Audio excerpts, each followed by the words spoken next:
नमस्कार दोस्तों। आज की हमारी कहानी है सुहागन होते हुए भी कुंवारी। पवन ऑफिस से घर आया तो हॉल में सबके साथ बैठकर वह बड़े ही सहज ढंग से बातचीत कर रहा था। उसकी पत्नी वर्षा नाश्ता बनाकर ले आई तो उसने पत्नी से भी बहुत ही प्यार से बात की, लेकिन वर्षा की आंखों में खुशी की कोई चमक नहीं दिखाई दे रही थी। उसका चेहरा बुझा हुआ सा था, जिसे देखकर पवन अपराध बोध से भर उठा। फिर रात को जब वर्षा काम निपटाकर कमरे में आई तो उसने देखा कि रोज की तरह पवन बिस्तर पर नहीं है। वह झुंझला उठी कि शादी की पहली रात को वह कितनी खुश थी कि उसका पति उसे प्यार देगा, लेकिन जब वह उसके करीब आने लगा तो पता नहीं अचानक से क्या हुआ, वह झटके से उठकर बाथरूम में चला गया और जब तक वह सो ना गई तब तक वॉशरूम से बाहर नहीं निकला। तब से लेकर आज तक यही होता आ रहा था। वर्षा जब भी कमरे में आती थी तो पवन कमरे में होता ही नहीं था, वह वॉशरूम में चला जाता था। और देर रात को जब वर्षा सो जाती थी तब वह भी कमरे में आकर चुपचाप सो जाता था। फिर सुबह वर्षा के उठने से पहले ही उठकर वह बाहर चला जाता था। इस तरह वर्षा सुहागन होते हुए भी एक अधूरी सुहागन की जिंदगी जी रही थी। कभी कभी जब वह इस बारे में ज़्यादा सोचने लगती थी तो उसका हृदय पीड़ा के मारे फटने लगता था। वह हर रोज़ हिम्मत करती थी कि आज पवन से बात करके रहेगी, लेकिन उसे मौका ही नहीं मिल पा रहा था। उसके घर में सास ससुर ननद इतने सारे सदस्य थे। इतने भरे पूरे परिवार के बीच वैसे भी उसे पति से बात करने का मौका बहुत कम ही मिल पाता था। और ऊपर से कमरे के एकांत में तो पवन उसके सामने आने से भी कतराने लगा था। वर्षा की आंखों में अपने आप ही आंसू तैरने लगे। रोते रोते ना जाने कब वह सो गई। हर रात की यही कहानी थी। उसका पति हर रात वॉशरूम में घुस जाता और 3-4 घंटों तक पता नहीं अंदर क्या करता रहता था। फिर एक दिन पत्नी को पता चल ही गया कि आखिर उसके पति के इस अजीब व्यवहार के पीछे कारण क्या है। हुआ कुछ यूं कि एक रात उसने फैसला कर लिया था कि आज चाहे जितनी भी देर हो जाए वह अपने पति से इस मामले में बात करके रहेगी। उसका पति जब रात के 2 बजे वॉशरूम से बाहर आया तो उसने सोचा कि वर्षा सो गई होगी, लेकिन वर्षा मोबाइल फ़ोन यूज़ करते हुए जग रही थी। हालांकि उसकी आंखें थकान से बोझिल हो रही थी, मगर उसकी नींद उड़ चुकी थी। आखिर शादी के 2 महीने बीत जाने के बाद भी वह पति के साथ एकांत में कुछ पल बिता ही नहीं पाई थी, तो उसकी मन की स्थिति का अंदाज़ा आसानी से लगाया जा सकता है। पवन जैसे ही वॉशरूम से बाहर आया तो वर्षा को जगते हुए देखकर दंग रह गया। अभी उसने एक कदम भी आगे नहीं बढ़ाया था, तभी वर्षा लपक कर उसके सामने जाकर खड़ी हो गई और उसका हाथ पकड़कर उसे खींचते हुए बेड के पास ले आई। पवन उसके पीछे खींचा चला आया। वह हक्का बक्का सा पत्नी के इस व्यवहार को देख रहा था।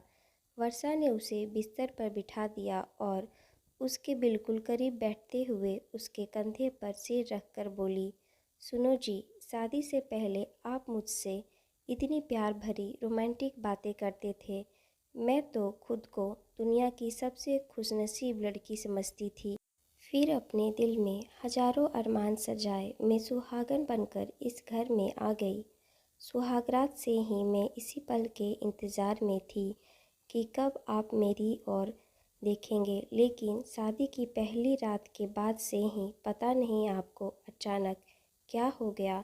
आप मुझसे दूर दूर क्यों भाग रहे हैं? क्या आपको किसी ने मेरे खिलाफ कुछ बोल दिया है या आपको कोई गलतफहमी हो गई है?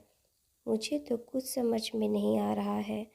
मैं दिन की शुरुआत होते ही जब पलकें खोलती हूँ ना, उस समय से लेकर रात को अपनी पलकें बंद करने तक सिर्फ यह सब सोचती रहती हूँ। अब यह सब सोचते सोचते मैं पागल हो जाऊँगी। प्लीज़ मुझे बता दीजिए कि आखिर मेरी गलती क्या है। आप मेरे करीब क्यों नहीं आना चाहते हैं। इतना कहकर वो सिसकने लगी। उसके आंसुओं से पवन की कमीज भीगने लगी और उसका मन भी पिघलने लगा। ना जाने कब उसकी पलकों के किनारे से भी टप टप आंसू बहने लगे। वर्षा के चेहरे पर पति की आंखों से बहते हुए आंसू गिरे तो वह हैरानी से पति की ओर देखने लगी।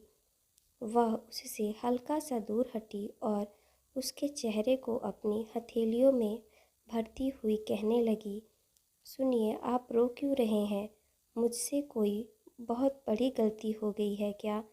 पवन रूंधी गले से बोला, नहीं वर्षा, गलती तुमसे नहीं हुई है, बल्कि परेशानी तो मुझे है। यह सुनकर वह सन रह गई और कहने लगी, क्या परेशानी है आपको। उसका दिल जोर से धक धक धड़क रहा था कि अब पता नहीं पवन क्या कहने वाले हैं। पवन ने नज़रें चुराते हुए कहा कि बात कुछ ऐसी है कि पता नहीं यह सब जानने के बाद तुम मेरे बारे में क्या सोचोगी। मैं जब भी तुम्हारे करीब आने की कोशिश करता हूँ तो मुझे घबराहट सी होने लगती है, क्योंकि क्योंकि कहते हुए वह हकलाने लगा और उसका गला भर गया, जिसकी वजह से वह आगे कुछ बोल नहीं पाया। पवन को ऐसा लग रहा था जैसे गले में बर्फ़ का कोई टुकड़ा अटक गया हो। उसके होंठ सूखने लगे थे। वह वर्षा से अलग हुआ और उसने टेबल के बगल पर रखे हुए गिलास से थोड़ा सा पानी पीकर अपना गला गीला किया। वर्षा अभी भी सवालिया नज़रों से उसे देखे जा रही थी। इसी पल से वह बचना चाहता था, इसलिए वह हमेशा पत्नी से दूर भागता था। लेकिन एक ना एक दिन तो यह होना ही था। आखिर वर्षा उसकी पत्नी थी और उसे वह जानने का अधिकार था कि उसका पति उसके करीब क्यों नहीं आता है। पवन ने बिस्तर पर बैठते हुए गहरी सांस भरी और 2 पलों के मौन के बाद कहने लगा, सुनो वर्षा, मैं बहुत छोटा था उस समय हमारे घर के बगल में एक दीदी रहती थी। वह दीदी देखने में बहुत खूबसूरत थी। मैं उनके साथ ही स्कूल जाता था, क्योंकि मेरी प्रारंभिक शिक्षा सरकारी स्कूल में हुई है। तो उस समय कोई ड्रेस कोड वगैरह नहीं था। दीदी बहुत चटकीले रंग की ड्रेस पहनकर स्कूल जाती थी, तो वह अपने दुपट्टे से मेरा सिर ढककर मुझे घर तक छोड़ने आती थी। मुझे उनके साथ बहुत अच्छा लगता था। एक दिन भारी बरसात के कारण स्कूल की छुट्टी दोपहर में ही हो गई थी, क्योंकि क्लास में पानी भरने लगा था। हम सभी घर आ रहे थे। रास्ते में बारिश इतनी तेज़ हो गई कि मैं और दीदी पास के ही एक खंडहर में थोड़ी देर के लिए रुक गए। वहाँ पर अचानक से ही दीदी मेरे गालों को सहलाने लगी और फिर धीरे धीरे उनकी हथेलियाँ आगे बढ़ती चली गई। मुझे कुछ समझ नहीं आ रहा था, लेकिन मैं उन्हें रोक भी नहीं पा रहा था। अचानक से ही मुझे एहसास हुआ कि कुछ गलत हो रहा है। मैंने उन्हें रोकने की कोशिश करते हुए कहा कि दीदी घर चलो, मुझे यहाँ अच्छा नहीं लग रहा है। लेकिन उन्होंने मेरी बात नहीं मानी। वह आगे बढ़ती चली गई। उस समय मैं बहुत छोटा था, मुझे इन सब बातों की जानकारी नहीं थी। लेकिन उस दिन के बाद से मुझे उनके सामने जाने में झिझक महसूस होने लगी। मुझे कुछ भी अच्छा नहीं लगता था। मेरी भूख प्यास भी ख़त्म हो गई थी। पढ़ाई में भी मेरा मन नहीं लगता था। मैं हर पल हारा हुआ सा रहता था और दीदी के सामने जाने से कतराने लगा था। ऐसा लगता था जैसे मेरे साथ कुछ गलत हो गया है, पर क्या यह समझ नहीं पाता था। फिर पापा का ट्रांसफ़र दूसरे शहर में हो गया और नई जगह के साथ ही सारी पुरानी यादें फीकी पड़ने लगी। वक्त के साथ मैं सब कुछ भूल गया था। फिर मैं पढ़ाई लिखाई में मन लगाने लगा। मुझे अच्छी नौकरी मिली। मेरी ज़िंदगी में तुम आई। माता पिता ने तुम्हारे रूप में मुझे जीवन की सबसे बड़ी खुशी दी। सगाई के बाद मैं तुमसे जुड़ा, तुमसे प्यार हुआ, तुम्हारे साथ ज़िंदगी बिताने के सपने देखे।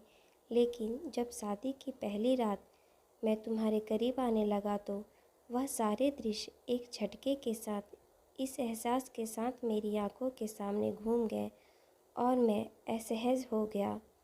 मैं उसी दिन से हिम्मत कर रहा हूँ कि तुम्हारे करीब आऊँ, तुमसे प्यार जताऊँ, लेकिन वह सारे पल मुझे तुमसे दूर धकेल देते हैं। इतना कहकर वह रोने लगा। उसे रोते हुए देखकर वर्षा ने आगे बढ़कर उसे गले से लगा लिया और कहने लगी कि जो भी हुआ उसमें तुम्हारी क्या गलती थी, बल्कि गलत तो तुम्हारे साथ हुआ था। तुम्हें असहज महसूस करने की क्या ज़रूरत है? तुम बच्चे थे, तुम्हें समझ में नहीं आया कि ऐसी परिस्थिति में क्या करना चाहिए। ऐसी घटनाएं तो किसी के साथ भी हो सकती है।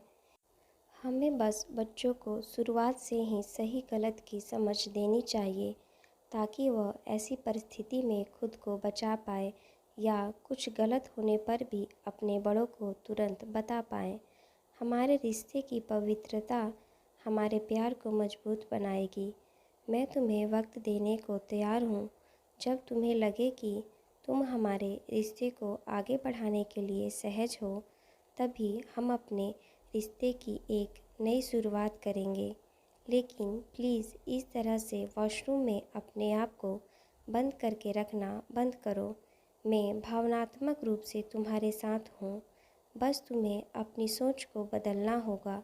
देखो, अगर हमें कहीं बचपन में चोट लग जाती है और निशान रह जाते हैं, तो क्या हम बड़े होकर उस निशान से नफ़रत करने लगते हैं? नहीं ना। गलती चोट पहुंचाने वाले की होती है, चोट खाने वाले की नहीं। इसलिए अपने मन को हल्का रखो, क्योंकि अब तुम्हारी पत्नी तुम्हारे साथ है। यह सब सुनकर पवन ने आगे बढ़कर पत्नी को गले से लगा लिया। आज आंसू के साथ उसका दर्द बह निकला था। उसका मन बहुत हल्का लग रहा था। धीरे धीरे एक एक कदम आगे बढ़ते हुए 4 महीनों के बाद दोनों पति पत्नी के रूप में अपने दाम्पत्य जीवन की शुरुआत कर चुके थे। वर्षा ने संयम से सही वक्त पर सही तरीके से अपने पति को संभाल लिया था। ऐसी परिस्थिति में अगर कोई भी अपने जीवन साथी की मन की स्थिति को समझे तो पीड़ित इंसान का दर्द काफ़ी हद तक कम हो सकता है। आप सभी का धन्यवाद।